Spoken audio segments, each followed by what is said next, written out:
कांग्रेस ने हमारे पे 50 साल राज किया, 50 साल।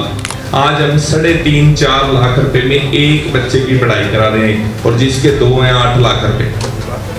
ये 8 लाख रुपए और सिर्फ सरकार की वजह से हम दे रहे हैं। दूसरा खर्चा हमारा क्या है? कभी माता बीमार, कभी घरवाली बीमार, कभी बच्चे बीमार। डेली हमारे खर्चे हैं, डेली। आपके समाज के अंदर ऐसे भी लोग होंगे जिनका पंखा चलाने का भी दिल नहीं करता, उनके पास बिल भरने की गुंजाइश नहीं है।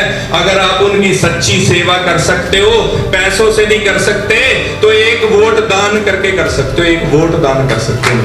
अगर ना रहेगा बांस, ना बजेगी बांसुरी, ना ये पढ़ेंगे, ना ये नौकरी मांगेंगे। एक बार उन गरीबों के लिए सोच लेना, अगर बस का किराया फ्री होता है तो हो सकता है वो हमारे को उतना ही पुण्य लग जाए जितना गुरुद्वारे मंदिर में लगता है। मैं राजनीति करने नहीं है, ना ही मेरे को हार से कोई फर्क पड़ता है, ना जीत से कोई फर्क है।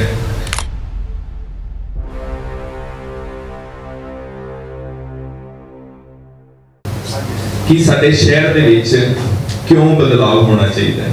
कारण की है बदलाव? असी 78 साल हो गए ने देश आजाद होए। 3 चीज़ां हर देश ने दित्तियां ने अपने, जिथे मर्जी चले जाओ, किसी भी कंट्री चले जाओ, शिक्षा टॉप क्लास की देता है, कोई भी कंट्री है। हॉस्पिटल की फैसिलिटी हर कंट्री देती है। एक जो बच्चा पैदा होता है ना, उस तो लैके बजुर्ग तक हर कंट्री ये सेवा देती है कि उत्थों के नागरिक की जिम्मेवारी साडी होएगी। और तीसरी जिहदी असीं मार झेलते हैं, जात पात धर्म की राजनीति, ये साडे देश नूं खा गई है, खोखला कर दिता है। असीं इन्हां 3 चीज़ों तो बचांगे तो साडा परिवार अगे जाएगा। मेरे ख्याल घट समझ आ रही है पंजाबी की।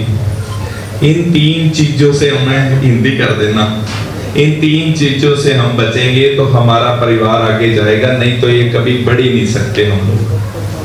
क्योंकि कारण क्या है? ऐसा नहीं है इस देश के पास पैसा नहीं है, बहुत कुछ है, बड़ा कुछ है, पर लेकिन नीयत साफ नहीं आई। कांग्रेस ने हमारे पे 50 साल राज किया, 50 साल। उस 50 साल के राज के अंदर हमें कुछ नहीं मिला, ना अच्छा रोजगार मिला, ना हम डेवलप हो पाए। हम अपने सिर पे जो हमारी ग्रोथ होनी थी वो तो होगी, पर लेकिन सरकार की तरफ से कोई सहारा हमें नहीं मिला, कुछ भी। क्योंकि घर के 3-4 खर्चे होते हैं, बहुत ज्यादा जरूरी है। स्कूल की शिक्षा सबसे ज्यादा जरूरी है, पर हमने किसी सरकार से नहीं मांगी। जब भी हमने सरकारों से कुछ मांगा, कोई विधायक आया आपके बीच में बढ़ के, आप पता क्या कहते हो कि हमारी ना ये धर्मशाला बनवा दो, इससे आगे नहीं निकलते। सच्चाई क्या रहा, झूठ तो नहीं बोल।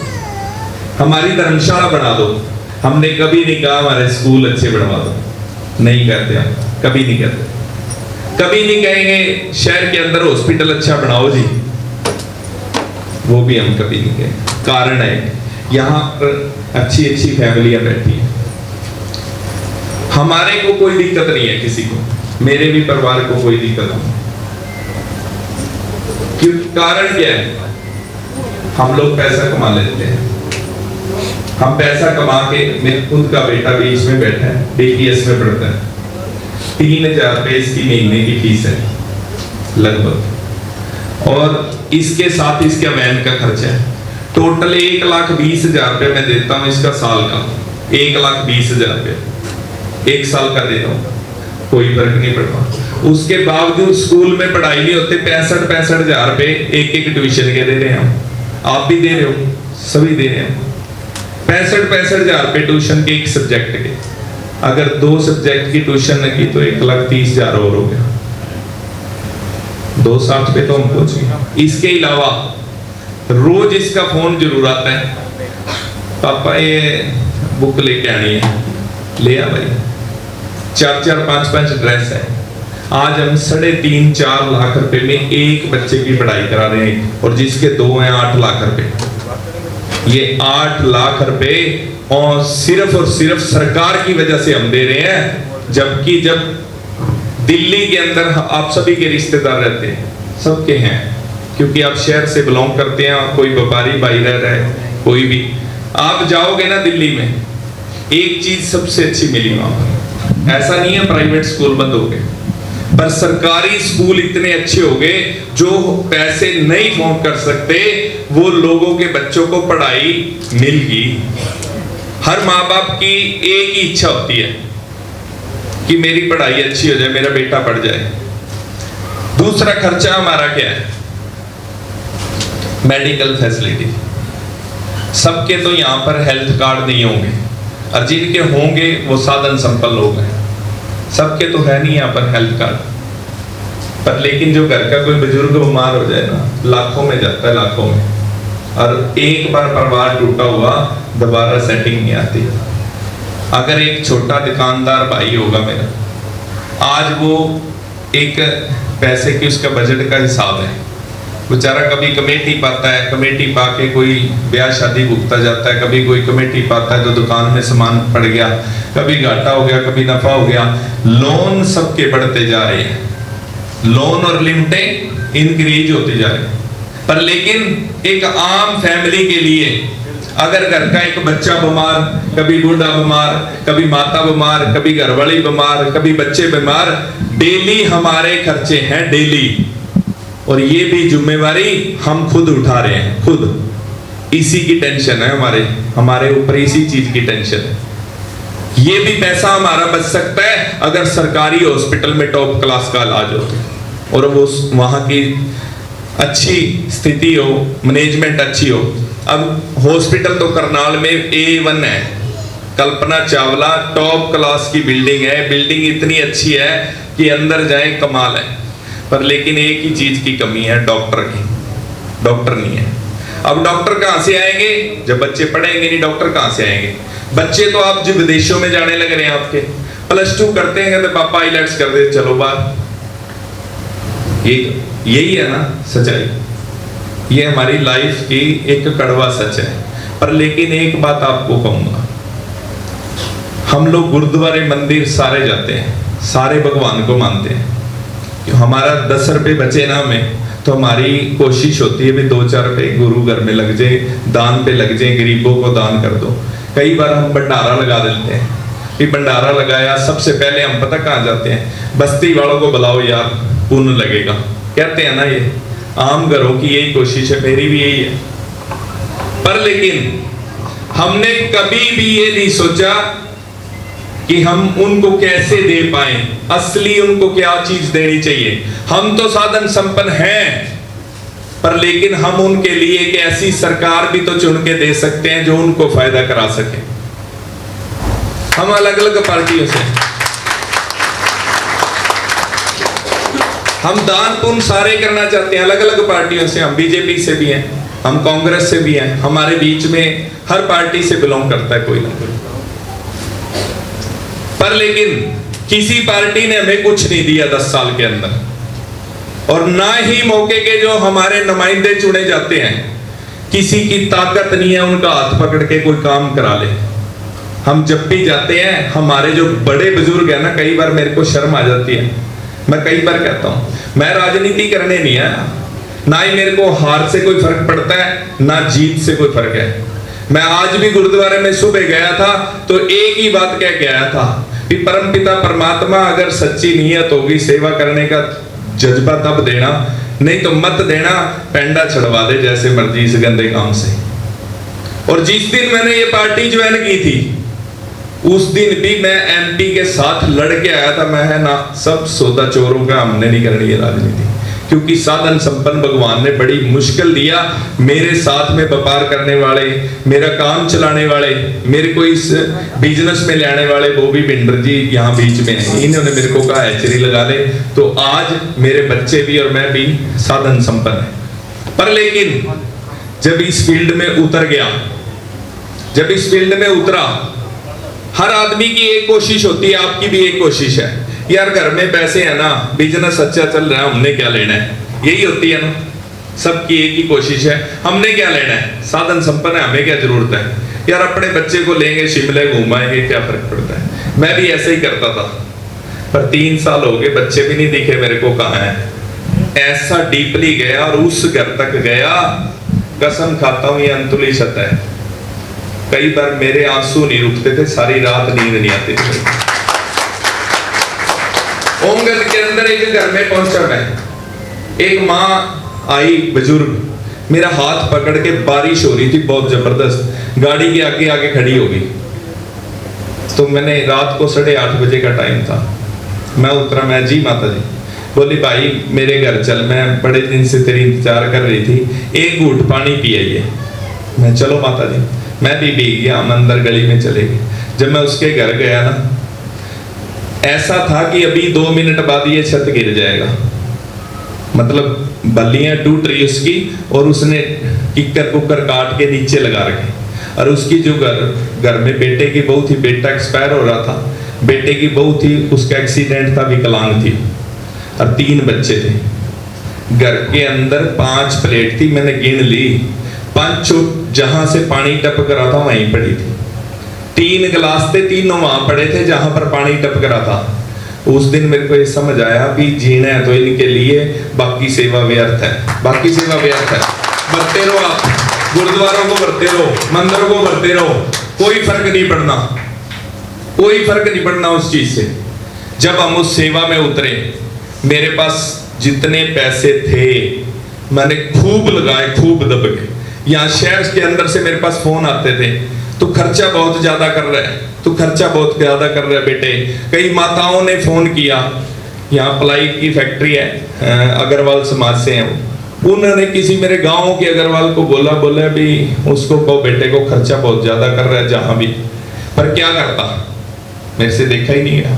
मैंने कोशिश की जिसकी लड़की की शादी कर दो, पर लास्ट एंड पे एक दिन मैं भी टूट गया, मेरा भी घर रुक गया।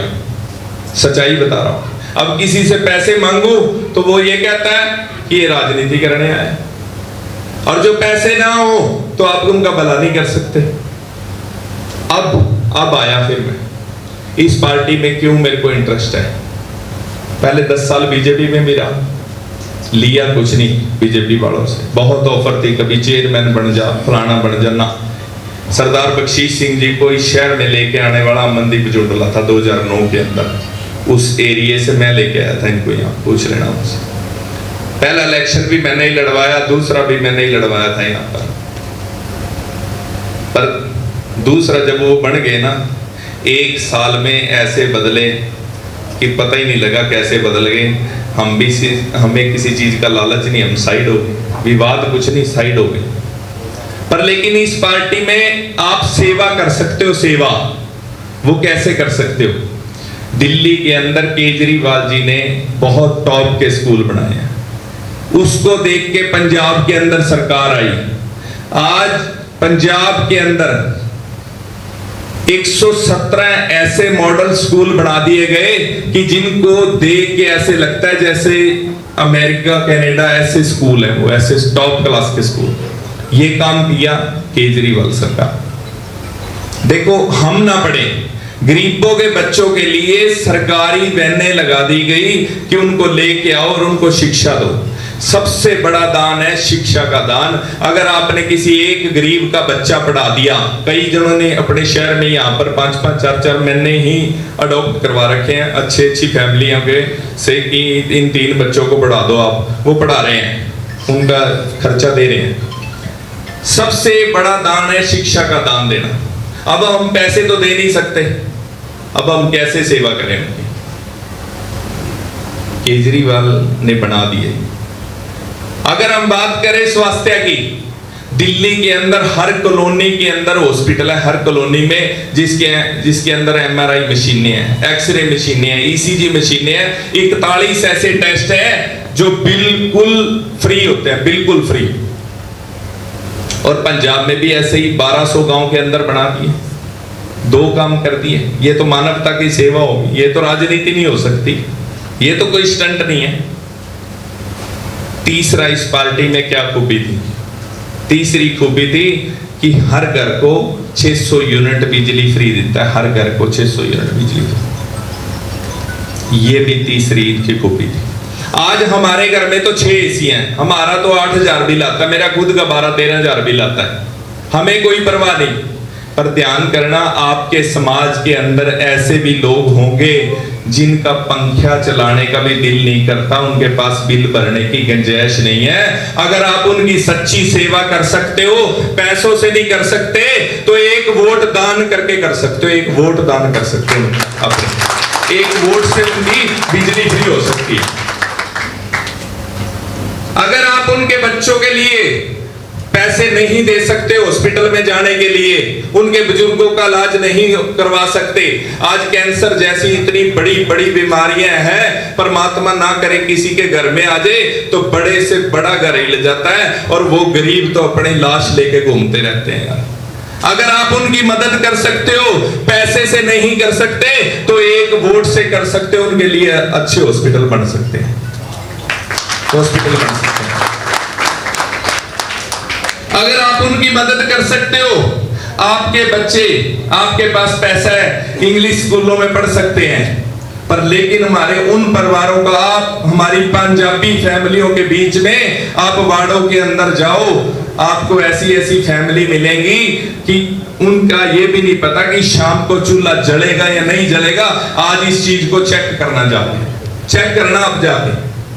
कोई भी नेता आएगा, कोई भी लीडर आएगा आपके बीच में, अपनी फैमिलियों को लेके आएगा, सबसे बड़ी कोठी में जाएगा, वहां का दरवाजा खड़काएगा और वहां कहेगा जी मैं वोट की अपील करने आया हूं। वो काजू बादाम भी खिलवा देंगे और चाय भी अच्छी पिलवा देंगे और जिंदाबाद करके चले जाएगा। उसको नहीं पता कि गरीबी क्या होती है, किसी लीडर को नहीं पता। जब वो ग्राउंड के बीच में आपके उस परिवार तक पहुंचेगा, उस हमारे परिवार तक पहुंचेगा जिसके घर में सिर्फ 10-12 हजार रुपए की इनकम है महीने की, वो 10-12 हजार रुपए में उसने सेटल कर रखा है कि हम कितने आपकी दुकानों पे लगे हुए हैं, कुछ लोग आपकी दुकानों पे लगे हुए हैं, उनकी फैमिलियों तक भी मैं पहुंच चुका हूं। जब उनके पास गए हम तो 10-12 हजार रुपए में उन्होंने तय कर रखा 3,000 रुपए बिजली का बिल है, 2,000 रुपए वो बेचारे अपनी बीमारी पे लगा लेते हैं, सरकारी हॉस्पिटलों में धक्के खाते हैं, यहाँ से फिर करनाल जाना पड़ता है, किराया भाड़ा लग जाता है, उनके पल्ले कुछ नहीं है, 5,000 रुपए ऐसे ही वेस्ट हो जाते हैं। अगर वो सरकारी स्कूलों में बच्चे पढ़ाते हैं तो आप सच्चाई मानना, इतनी बड़ी ताकतें उनके पीछे लगी हुई हैं, इस देश के पीछे लगी हुई हैं उनको अनपढ़ बनाने के लिए, कि 2009 के अंदर कांग्रेस ने एक कानून बनाया था हरियाणा के अंदर, आपको पता नहीं होगा क्योंकि हमारे बच्चे इंग्लिश स्कूलों में, कि पहली क्लास से लेके 8वीं क्लास तक किसी बच्चे को फेल नहीं करते सरकारी स्कूल में, पता कर लेना। और सच बात पूछो ना, 9th क्लास में उनको अपना नाम भी लिखना नहीं आता। वो स्कूल थोड़ी है, वो तो दिहाड़ीदार बनाने के लिए ट्रेनिंग सेंटर चल रहे हैं, सरकार के ट्रेनिंग सेंटर। अगर ना रहेगा बास, ना बजेगी बांसुरी, ना ये पढ़ेंगे, ना ये नौकरी मांगेंगे, कैसे आप अपने देश को बचा लोगे, कैसे सेवा कर लोगे? क्या जाति के जहर से कर लेंगे? क्या धर्म के जहर से कर लेंगे? क्या मंदिरों में जाके हमारा देश चल जाएगा? क्या गुरुद्वारों के बेस पे हमारा देश चल जाएगा? नहीं चलता। हम खोखले हो चुके हैं, खोखले। हमारे अपने बच्चों के लिए नौकरी नहीं है आज। हमारे अपने बच्चे, चाहे हम जमीन बेचे, चाहे हम अंगूठा लगाएं, चाहे कमेटी डालें, चाहे लोन करवाएं, हमें मजबूरी है बाहर भेजनी, या अपनी दुकान खोलनी है बाहर भेजनी। कोई बात नहीं, हमने तो सरवाइव कर लिया। हमारे बीच में हर साल 10 फैमिलियां, 5-7-10 फैमिलियां ऐसी हैं जो डाउन हो जाती हैं, धरती पे लग जाती हैं, धीरे धीरे वो गरीबी रेखा में आ जाते हैं। आप चेक करना, आप घर जाके मेरी माताएं बहनें भी चेक करना, आपकी कई सहेलियां ऐसी होंगी जो मुसीबत के बीच में होंगी। पिछले 2-3 साल से ऐसा होगा, उनको टेंशन में होगी, आपको ऐसा लगेगा, आप पूछोगे फोन करके कि तू हंसती खेलती क्यों नहीं, पर ना वो अंदर से बता सकती है, ना ही अपना कैसे अपना घर चलाए। बहुत परेशानी है, और ये सारी परेशानी इस सिस्टम ने खराब कर रखी है। दे हर सरकार सकती है, हर सरकार दे सकती है, बीजेपी भी दे सकती थी, कांग्रेस भी दे सकती थी, पर लेकिन इनके अपने पेट ही नहीं भरते। ये चोरों को आगे लेके आते हैं, चोरों को, जिन्होंने चोरी करनी है और चले जाते हैं। अभी अभी मेरे को 5-7 दिन, अब तो बड़े लिखे हैं, सबके हाथ में मोबाइल है और सबके हाथ में एंड्रॉइड फोन भी है, अच्छे फोन है। 4 दिन पहले एक कांग्रेस के उम्मीदवार ने बयान दिया था, सुना आपने वो बयान? सुना मेरी बहनों ने? सुना जी? एक बयान दिया, सुना भी देता हूं आपको, मेरा मोबाइल देंगे। उस बयान को सुन के ना शर्म आने लग जाती है कि हम इन लोगों को चुनने के लिए सोच रहे हैं। ये लोग हमारे बच्चों का भला कर सकते हैं, ये कैसे हमारे को आगे बढ़ा सकते हैं, ये उनकी मंशा से ही पता लगता है। मैं ये नहीं कह रहा कि कोई किसी की मंशा पे लगा रहा हूं, पर मैं उसी का आपको बयान सुनवा सकता हूं कि जो उन्होंने बोला, सुन लो।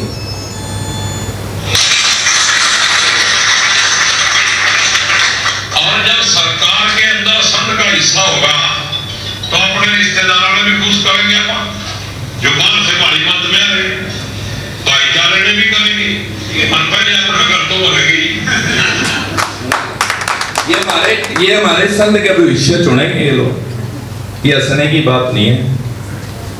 ये मेरी बहनों आपको सोचना पड़ेगा, ये हंसने की बात नहीं है। हम लोग हंस के टाल देंगे, पर जो नीचे वाली हमारे परिवार है ना, उनके लिए खतरनाक घातक लोग हैं, घातक।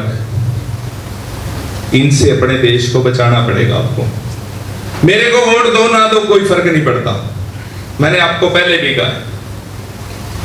अब मजबूरी ये आ गई, मैं केजरीवाल जी के पास एक दिन भी नहीं गया टिकट मांगने, एक दिन भी।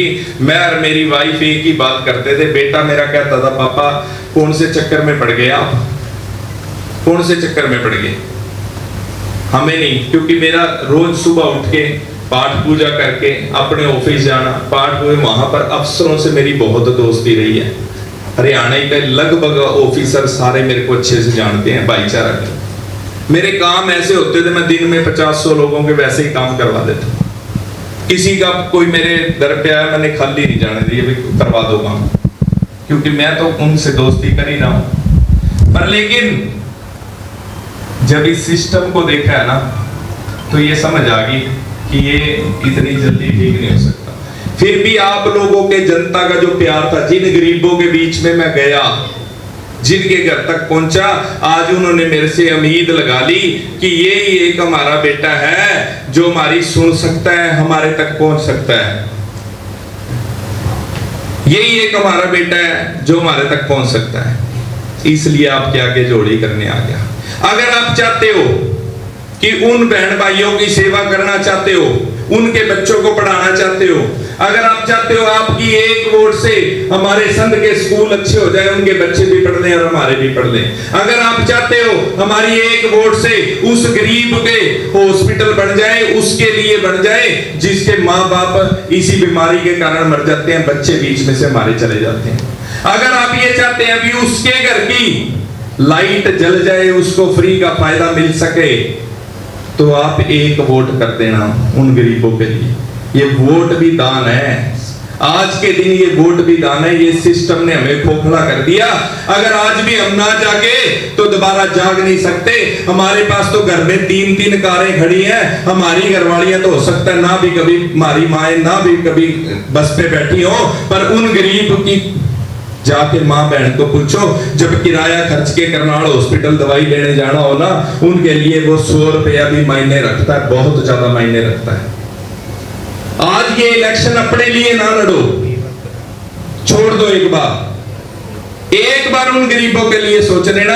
अगर बस का किराया फ्री होता है तो हो सकता है वो हमारे को उतना ही पुण्य लग जाए जितना गुरुद्वारे मंदिर में लगता है।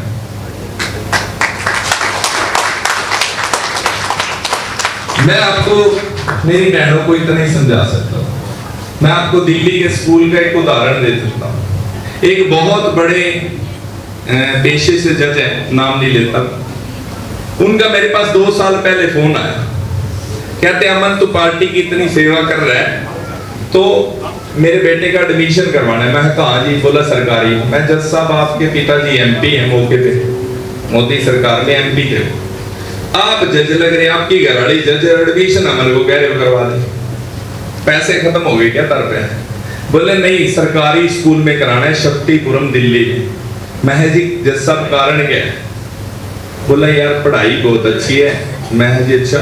बोला 99.6% रिजल्ट है स्कूल का, 99.6%। मैं भागा उसका एडमिशन कराने के लिए, पर हुआ नहीं। मेरे को सौरभ भारद्वाज जी जो मंत्री थे ना, एक बात बोली, बोला कर देते हैं अमन जी, इसका एडमिशन कर देते हैं।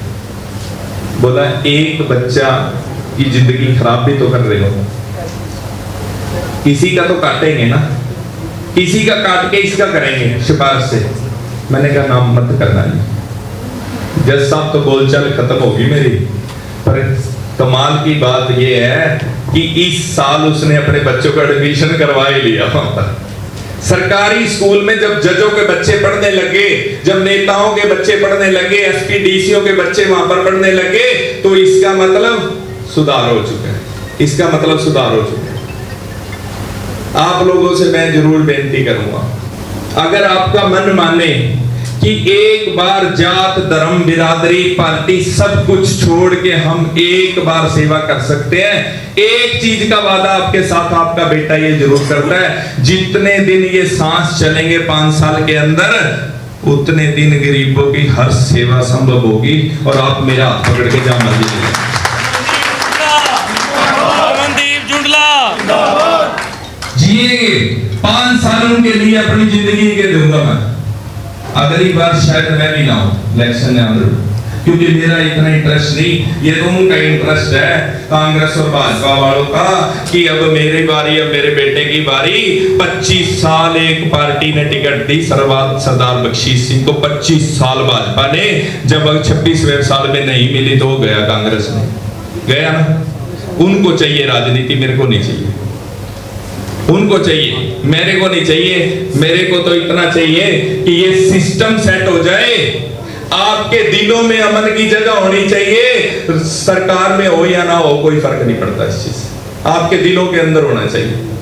आपकी दुआओं के साथ हो सकता है मेरा कितना बड़ा कष्ट निकल जाए, उन गरीबों की दुआओं से कष्ट निकल जाए। आज 3 साल के अंदर, इतिहास के अंदर आप कभी देख लेना, कोई भी नेता कभी शुरू होगा तो 3 साल के अंदर उसको कोई नेशनल पार्टी, जो इंडिया की 3रे नंबर की लार्जेस्ट पार्टी है आज के दिन, वो टिकट नहीं देती। ये टिकट भी उन गरीबों की दुआओं और आपके प्यार से मिली है, ये जनता की है, मेरी भी है। मैं खुद ही रहा हूं, जिस दिन टिकट मिली, मैं, मेरी वाइफ, बेटा, तीनों से कर, दोपहर का टाइम था, मेरे को बिल्कुल उम्मीद नहीं थी, क्योंकि मैंने कभी टिकट मांगी नहीं, 30 आदमियों ने टिकट मांगी थी और बड़े बड़े चेहरों ने मांगी थी, जिनको दूसरी पार्टियों से नहीं मिली। मैं नाम नहीं लेता, मीडिया वाले भी भाई हैं, पर लेकिन उन्होंने टिकट मांगी इस पार्टी से, उनको टिकट नहीं मिली। पर मैं घर बैठा था, जब टिकट आई ना, तो दिलबाग जी का पहला फोन आया, ये हेलो हेलो करें, और मेरे आंसू नहीं रुक रहे थे। मैं बाथरूम में जाके, पहले मेरा आधा घंटा मेरे से बर्दाश्त ही नहीं हुआ, मैंने कहा ये चमत्कार क्या हो गया। फिर मेरे को खुद ही उम्मीद नहीं थी, मेरे रिश्तेदारों को उम्मीद नहीं थी, क्योंकि 3 साल में कौन टिकट देता है। पर लेकिन ये भी काम केजरीवाल ने कर दिया, ये भी काम केजरीवाल ने कर दिया, सिर्फ मेहनत और आपके प्यार को देख के। और जितने भी सर्वे गए सारे इतने टॉप क्लास के गए। कांग्रेस के दफ्तर में एक ही नाम चल रहा था, अमनदीप जुंडला, और भाजपा के दफ्तर में भी यही नाम चल रहा था, अमनदीप जुंडला। बोला ये जीतते जाए आ रहे, समीकरण सबके बिगाड़ देगा। पता क्यों? क्योंकि मेरी वो माँ मेरे साथ खड़ी थी, जिसके लास्ट घर तक अमन पहुंच गया। ऐसी हर गांव में मेरी माँ, मेरी बहनें मेरे साथ आज भी खड़ी हैं और पहले भी खड़ी थी। उन्हीं के बेस पे ये अमनदीप जुंडला आगे बढ़ रहा है और आपके प्यार के बेस पे आगे बढ़ रहा है। मैं अब आपसे लास्ट में यही अपील करके जाऊंगा, अनुरोध करके जाऊंगा, मैं और मेरा परिवार आपके आगे जोड़ी करके जाएंगे कि एक मौका सिर्फ, अगर आपकी आत्मा माने, मेरे लिए मत देना, बिल्कुल ना देना कि अमनदीप जुंडला को राजनीति में लेके आना है, ना। मेरे लिए मत देना। अगर आपकी आत्मा ये माने कि ये लड़का कुछ कर सकता है, ये किसी गरीब का घर बनवा सकता है, आपके बच्चों को अच्छी शिक्षा दिलवा सकता है, स्कूलों के लिए लड़ाई लड़ सकता है, हॉस्पिटल के लिए लड़ाई लड़ सकता है, संत के भविष्य की लड़ाई लड़ सकता है, और संत के अंदर जो पानी का लेवल TDS 1900-2000 है, जिसके कारण बीमारियां फैल रही है, अगर उस पानी को ठीक कर सकता है तो अपनी आत्मा से एक एक वोट दे देना, इतने में आपका भला हो जाएगा और सारी पब्लिक का भला हो जाएगा। मैं आप सभी से मैं अपने आप को जीता हुआ मानता हूं, क्योंकि आप लोगों का प्यार और मेरे लिए इतना टाइम निकालना, मैं आपका बहुत बहुत बहुत बहुत दिल से धन्यवाद करता हूं और अपने परिवार के तरफ से।